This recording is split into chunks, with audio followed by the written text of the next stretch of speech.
Selamat datang di Little Light Stories. Cerita pendek, penuh cahaya, rahasia di bawah tanah. Pagi itu, desa Sukamaju diselimuti kabut yang lebih tebal dari biasanya. Kabut itu menggantung rendah di antara sawah dan perbukitan, membuat desa tampak seperti berada di dunia lain. Di rumah Pak Hadi, keenam sahabat kita, Rara, Danu, Mira, Bimo, Lala, dan Pak Hadi sendiri, berkumpul di ruang depan. Di atas meja, 2 potongan cincin dari petualangan sebelumnya diletakkan bersebelahan. Danu menunjuk catatannya. Kedua cincin ini punya simbol yang jika disatukan membentuk gambar seperti gerbang. Pak Hadi mengangguk pelan. Gambar itu adalah lambang pintu masuk ke lorong bawah tanah rahasia desa. Tempat itu hanya bisa ditemukan saat matahari berada tepat di atas kepala, dan hanya oleh mereka yang hatinya tidak diliputi rasa curiga. Bimo mengangkat alis. Jadi, kita nggak boleh saling curiga ya? Berarti nggak boleh nuduh siapa yang makan camilan aku semalam.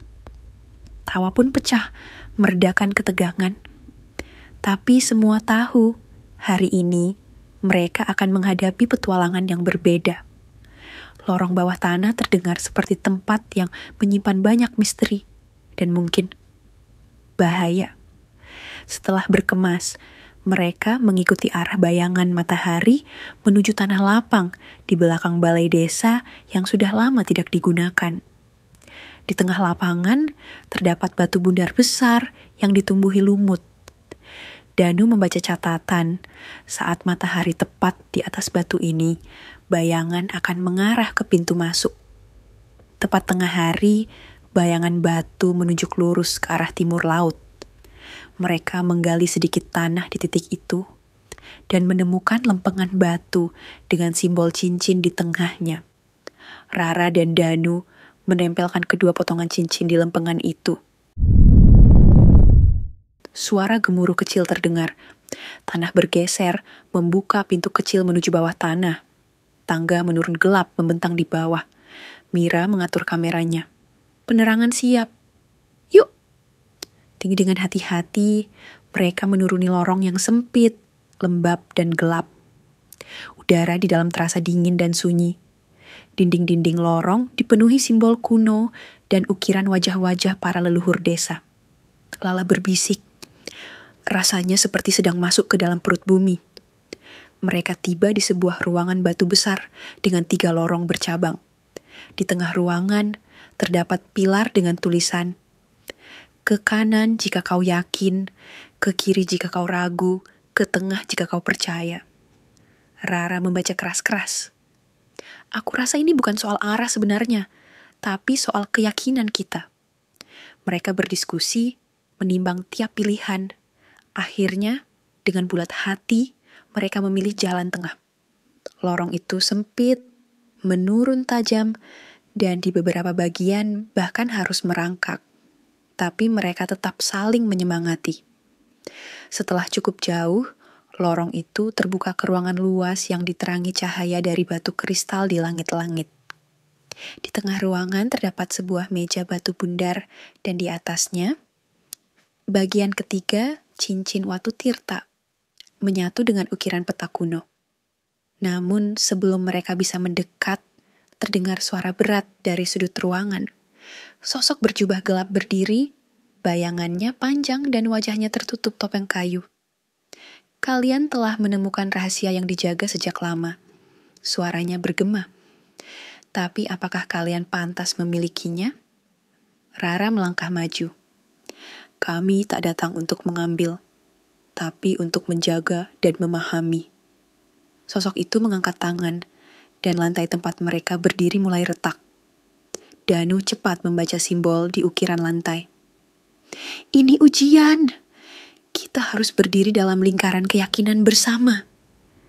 Mereka saling bergandengan, berdiri dalam satu lingkaran kecil yang bersinar samar. Retakan mereda. Cahaya dari langit-langit menjadi lebih terang. Sosok berjubah menghilang dan cincin ketiga terlepas dari ukiran. Mira mengambilnya perlahan. Kita berhasil. Pak Hadi muncul dari lorong, tersenyum penuh rasa bangga. Kalian sudah menunjukkan bahwa keberanian tanpa kesombongan dan keyakinan tanpa paksaan bisa membuka jalan yang selama ini tertutup. Mereka kembali ke atas, membawa 3 bagian cincin yang kini membentuk satu lingkaran sempurna. Cincin itu bersinar lembut, seolah menyatu dengan napas tanah. Sore itu, mereka duduk di beranda rumah Pak Hadi. Langit mulai berwarna emas, dan angin lembut menyapa wajah mereka. Bimo memecah keheningan. Tapi, ini belum akhir kan? Pak Hadi tersenyum, matanya menerawang jauh. Belum, Bimo. Karena di balik cincin itu, ada peta yang akan membawa kalian ke tempat yang sudah lama terlupakan, lembah penjaga. Mereka saling berpandangan, degup jantung mereka berpadu dengan semangat petualangan yang semakin membara. Kesimpulan moral. Dalam episode ini, anak-anak belajar bahwa keyakinan dan kebersamaan adalah kunci menembus kegelapan.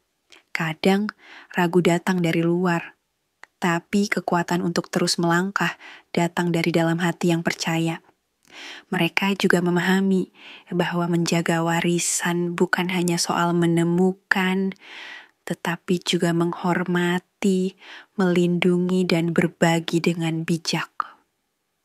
Dan setiap langkah ke dalam tanah membawa mereka lebih dekat pada akar kebenaran. Jangan lupa like, comment, dan subscribe ya, agar lebih semangat membuat cerita-cerita yang lebih menarik.